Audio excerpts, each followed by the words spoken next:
Hello and welcome. On this episode of Abby Normal Garage, we work on our snow tractor. What do you think, Abby? You think it should be fun? Are you excited? Yeah, me too. Here's an overview of our snow tractor. This is a 1996 wheel horse 314 Hydro. We picked this one up a couple years ago in Ohio, I believe. It's got a 14 horse Kohler Magnum, which is basically an improved K series. It's got a 42-inch wheel horse snowblower on the front, and it's even got the original cab company's snow cab. We were putting this together last year, and it just didn't snow, so we lost interest. One thing about living in Virginia is it only snows maybe once a year to where you'll need this. So it usually takes us a couple years to finish snow-related projects. It took us 3 years of testing and evaluation to get our snowplow right.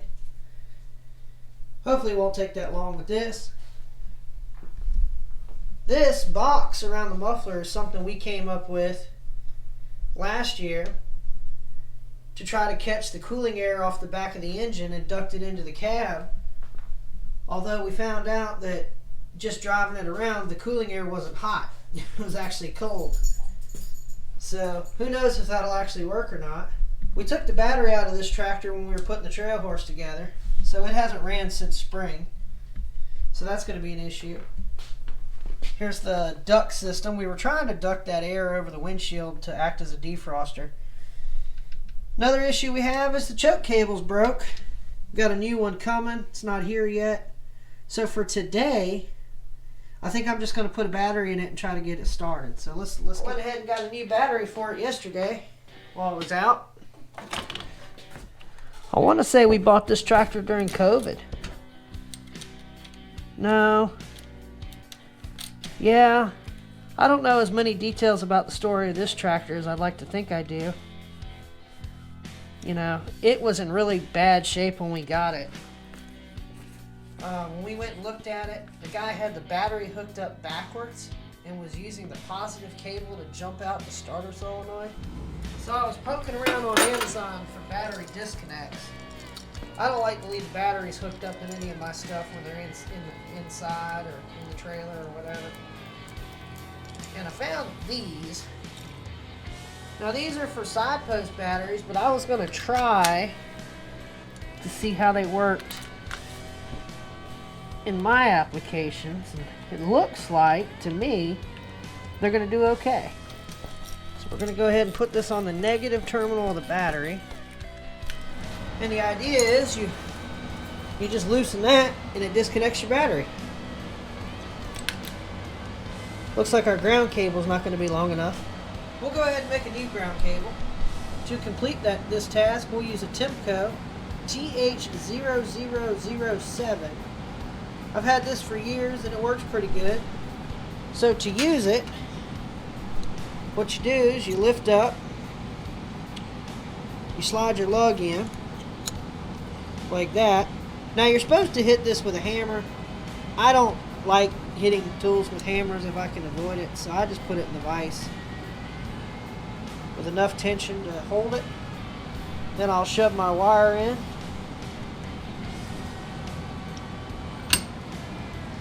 Like so, and then I'll just close the vise up.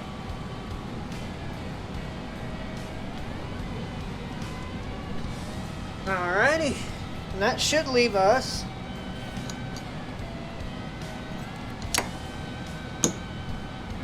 with a well crimped end. It won't come off. We then slide our heat shrink up using our snap-on torch.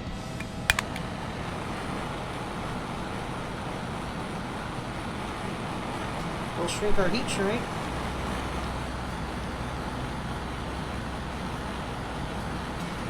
I really like the controls of this torch and the trigger. A lot of the cheaper torches, you have to hold a button or you have to hold it to keep it lit. This thing you don't have to. Now that that's done, let's put it in the tractor.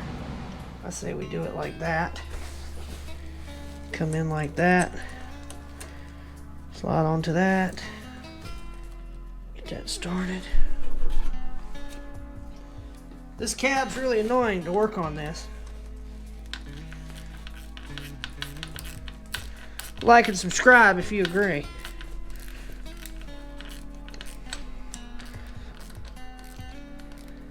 Wait, did I just bend it? What the?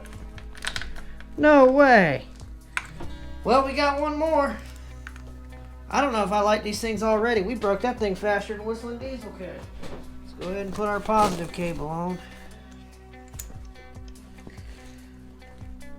I say we try to get it started now. Let's put our choke on.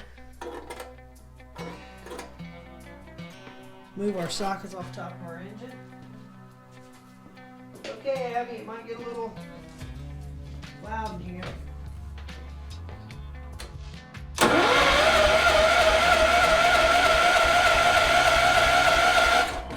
Let's get this air cleaner off so we can shoot some carb cleaner down it.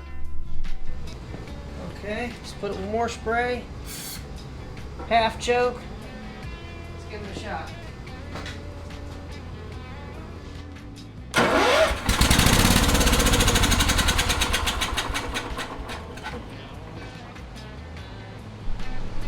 Okay, went ahead and topped off the tank just in case there wasn't enough in there. Let's try it again.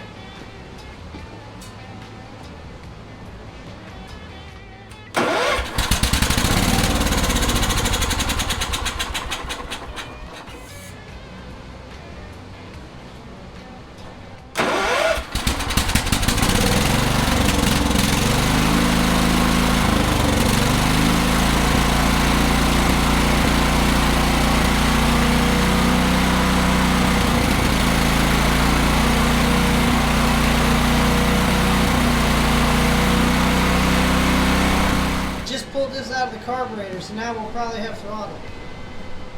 Let's see how it does now.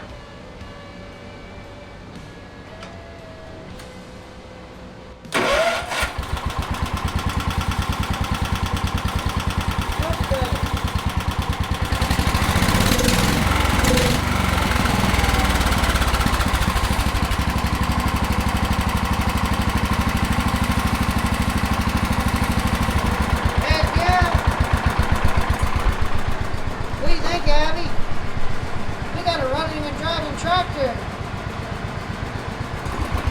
Let's go ahead and give the hydraulics a test.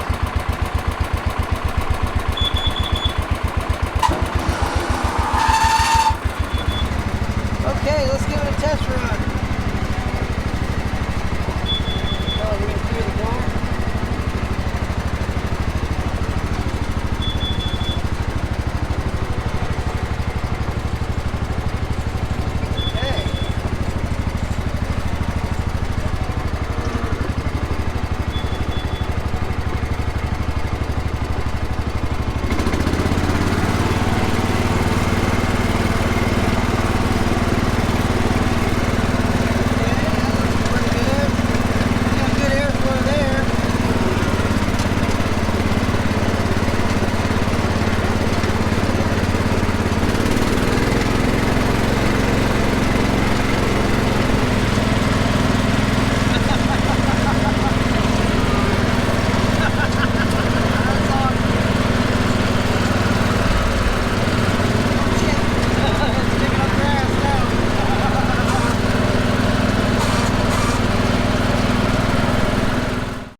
Okay, well, it's the end of day one.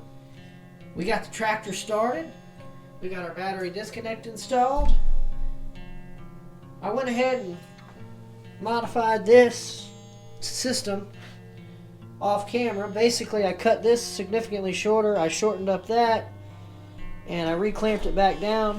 Now, the snowblower angling crank doesn't hit it, and also the PTO engagement lever doesn't hit it either. So that's a step in the right direction for sure. The general overview of what needs to be done now is when we get the new choke cable, we got to get that changed.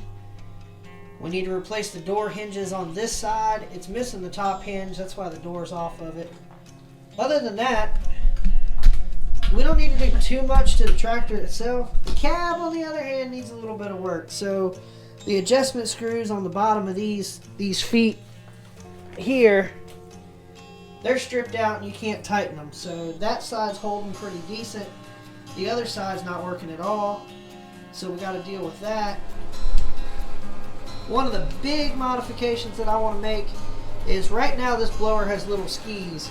And if you had a paved driveway, those would work great.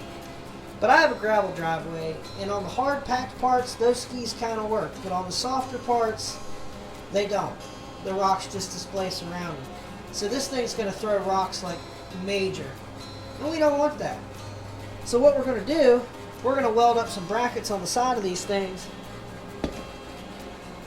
so that we can put those wheels on there. And we'll set it to where it's about a ½ inch off the rock. I'd like to put the plow on the box tractor just in case this doesn't work at all.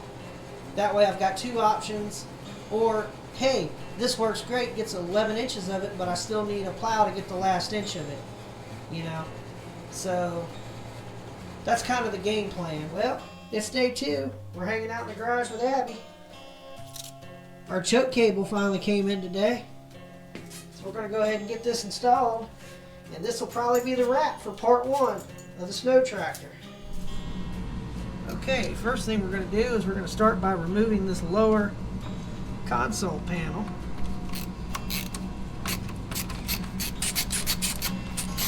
These newer models have 4 screws instead of just 2.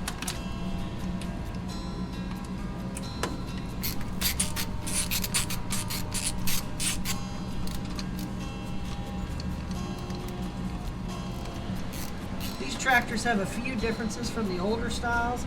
It looks like on these indicator lights are further over to this side, which is probably why they moved the choke cable down there.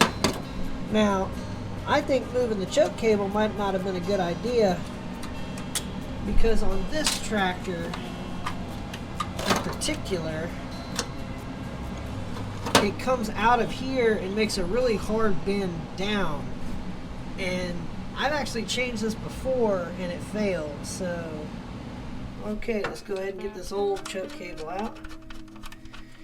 I'm going to route this a little bit differently because, like I said, it comes down and it makes a really hard bend, and that hard bend is probably why it broke. Hello, what are you doing? You don't know? I don't know either. I'm going to insulate it up to here where this mark is. As you can see, that's quite a bit longer, and I'm going to try a little bit more and see if I can get it in that hole right there.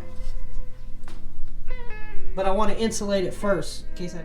So I'm doing a voiceover in this particular task because while I was doing this, I was commenting using language about how much more difficult this tractor is to work on with the cab. How you have to work on this side, get up, walk all the way around the cab door, and pull on it from the other side. We finally got it though, although now we have to fish the nut out. So a lot of the older wheel horse guys claim that Toro ruined wheel horse when they bought it and took over in '89. And for the most part, they're full of crap. But I gotta give this one to them. There was no good reason to move the choke here. The way they had the choke cable routed puts it in a bind. This location is terrible. It's very hard to tighten it. I'm having to do it in quarter turns at a time. I mean, it's a pain.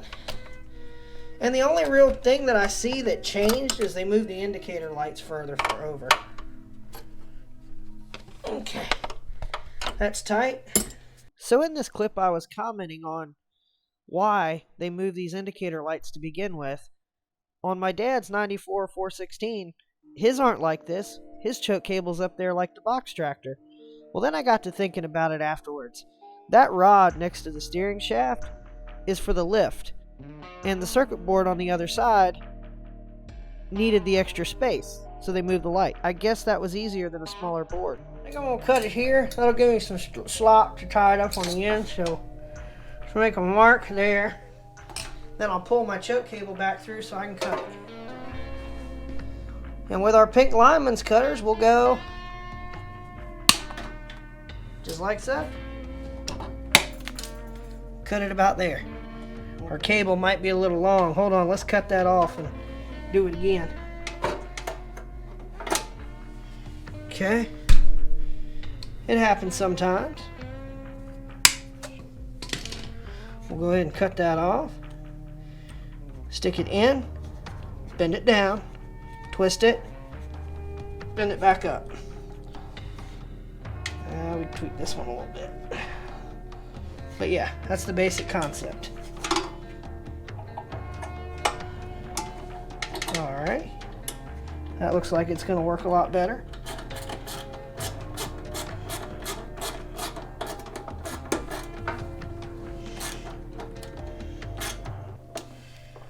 Alrighty, let's go ahead and test this, see how it works. Oh man.